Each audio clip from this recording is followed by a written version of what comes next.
भागूबाई खोडदे यांना न्याय मागण्यासाठी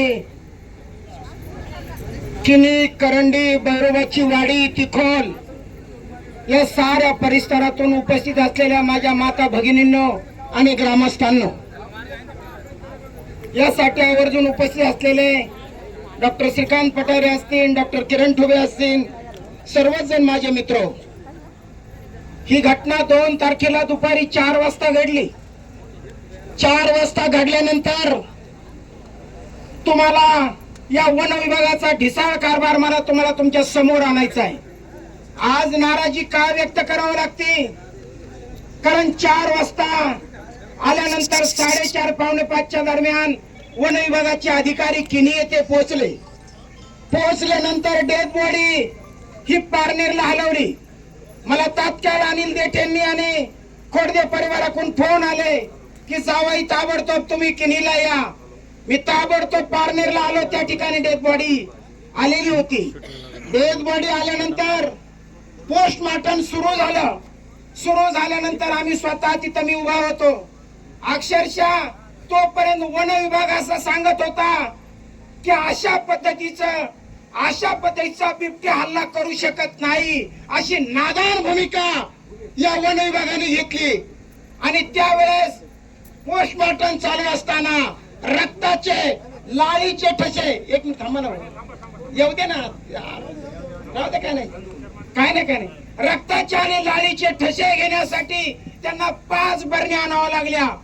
5 बरण्या आणायला 1.5 तास पोस्टमार्टमची डेड बॉडी ठेवली टेबल वरती आणि 1.5 तास त्यावेळेस ते लाळ आणि त्याचे सगळे श्वाप घेण्यासाठी यांनी वेळ लावला. जवळजवळ डेड बॉडीचं पोस्टमार्टम करून मला किनीला डेड बॉडी न्यायला 11:15 पारनेर मध्ये झाल्या. या पद्धतीचा प्रशासनाचा ढिसाळ कारभार. तिथून आल्यानंतर डेड बॉडी आली. आपण सगळ्यांनी अंत्यविधी केला. आज जवळजवळ 2 तारीख ते 8 तारीख आतापर्यंत जे सॅम्पल नेलेत ते फॉरेन्सिक रिपोर्टनी ते सॅम्पल अजून तपासले गेले नाहीत आणि रिपोर्ट आला नाही. या डॉक्टर विभागानं, या आरोग्य विभागानं मला पीआय साहेबांना सांगायचंय, खेडकर साहेबांना, साहेब आजपर्यंत पोस्टमार्टम रिपोर्ट झाला नाही वन विभागाला, आणि वन विभागाला गेल्यानंतर कधी नुकसान भरपाई, कधी आमच्या खोडदेंना न्याय मिळणार?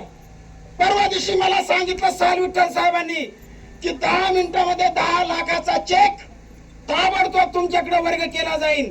पण मला या ठिकाणी पोस्टमार्टम रिपोर्ट पाहिजे. अजून आरोग्य विभागाने पोस्टमार्टम रिपोर्ट दिला नाही. हा काय गलथान कारभार आहे? काय आरोग्य विभागाचा कारभार आहे? काय फॉरेस्ट विभागाचा कारभार चालू आहे? आज इतके बिबटे झालेत पारनेर तालुक्यामध्ये. माग कळस मध्ये सुद्धा एक शेतकरी शेतात जाता शेतकऱ्याला धरलं आणि बिबट्याने खाल्लं. आणि काल ही दुसरी घटना घडली. अख्ख्या महाराष्ट्र राज्यात जुन्नर नंतर नंबर लागतोय पारनेर तालुक्याचा. सगळ्यात जास्त बिबटे असलेला हा तालुका आहे. पण या तालुक्यात शेतकऱ्यांना जगवण्यासाठी, अहो माझा शेतकरी शेतावरती जगतोय. जर बिबट्यामुळे तुम्ही लाईट देऊ शकत नाही टायमिंग वरती, दिवसा पाणी भरायचं कसं शेतात, त्याची व्यवस्था करू शकत नाही, काय करायचं, काय जगायचं कसं, हा मोठा प्रश्न असताना साल विठ्ठल साहेबांसंग परवा दिवशी मी बोललो, समोर उभे आहेत ते आता, की साहेब कसल्याही परिस्थितीत हा बिबट्या पकडला पाहिजे.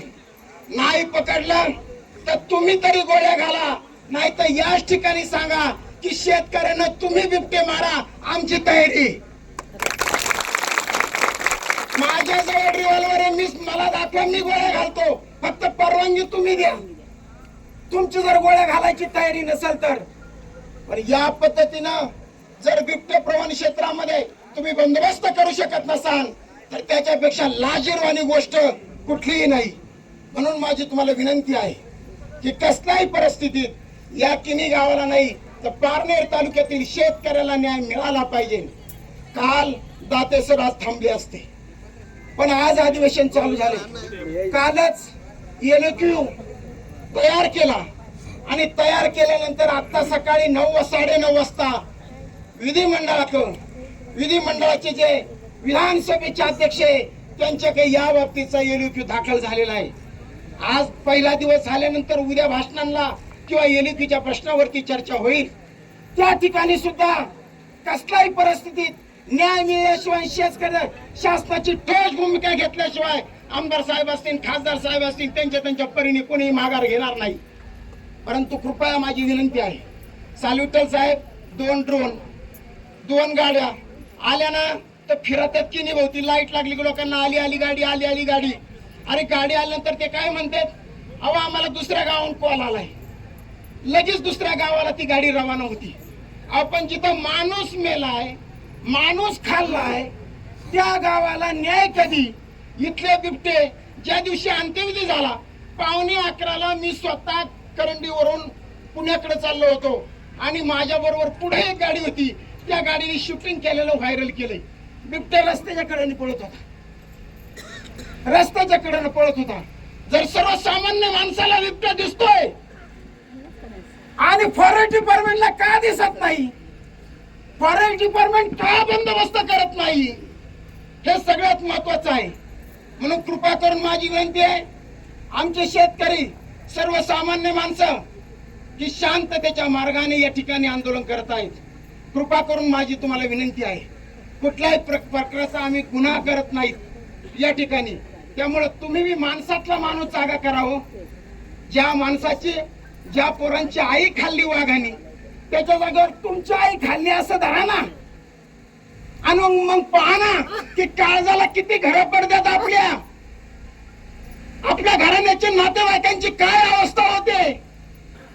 की खुरपा जाणारी माता दुपारी 3 वाजता मैत्रिणींच्या बरोबर गप्पा मारते काय, 4 वाजता हरभऱ्यात जाऊन बसते काय, आणि 4:05 तिच्यावर हल्ला होतो काय, आणि 4:30ला ती या जगात राहत नाही. ही जास्त सगळ्यात वाईट परिस्थिती. या किनीवरती 1982 साली अशीच एक भगिनी नवऱ्याच्या घरच्यांनी मारून टाकली होती. आदरणीय कॉम्रेड बाबासाहेब ठुबे आणि आम्ही सगळ्यांनी आक्रमकतेने पारनेरला आंदोलन केलं आणि न्याय मिळवून देण्याची भूमिका घेतली.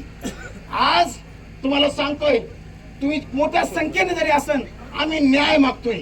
आणि न्याय मागण्याच्या भूमिकेमध्ये तुम्ही आम्हाला जेलमध्ये टाकलं तरी चालेल, हरकत नाही.